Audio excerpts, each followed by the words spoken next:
প্রত্যেক নবীকে মৃত্যুর পূর্বে মালাকুল মউত জানায়, অনুমতি চায়। অনুমতি না নিয়ে কোনো নবীর জান কবজ করা হয় নাই। তো ইব্রাহিম আলাইহিস সালাম বললেন, আজরাইল, আমার একটা ছোট্ট প্রশ্ন আছে আল্লাহর কাছে, তুমি একটু জিগাইয়া আসো। যাও তুমি জিগাও। তো আজরাইল মালাকুল মউত বলছে, আচ্ছা বলে। তো তুমি গিয়া বলবা আল্লাহর কাছে, আয়াকবিজুল খলিল রুহা খলিলিহি। আল্লাহকে জিজ্ঞাসা করবা গিয়া যে ইব্রাহিম জানতে চাইছে কোন বন্ধু কি বন্ধুর জান কবজ করে? বন্ধু বুঝি বন্ধুরে মাইরে লাগে? আমি না আপনার বন্ধু? ইব্রাহিম আলাইহিস সালাম কার বন্ধু?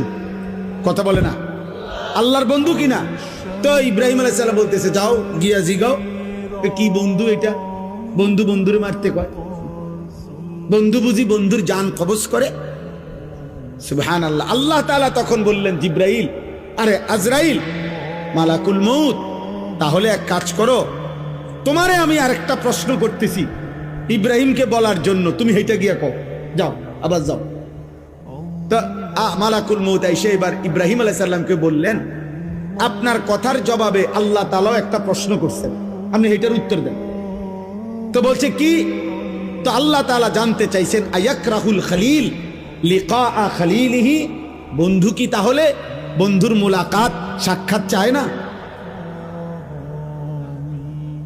বন্ধু কি বন্ধুর সাক্ষাৎ পছন্দ করে না? তাইলে ইব্রাহিম আলাইহিস সালাম বুঝছে, হায় হায়, এ তো মারা না, এ তো বন্ধুর মুলাকাত, এ তো মৃত্যু না রে, এ তো আমার সেই মালিকের মুলাকাত, পুরাটা জীবন আমি যার জন্য পরীক্ষা দিছি।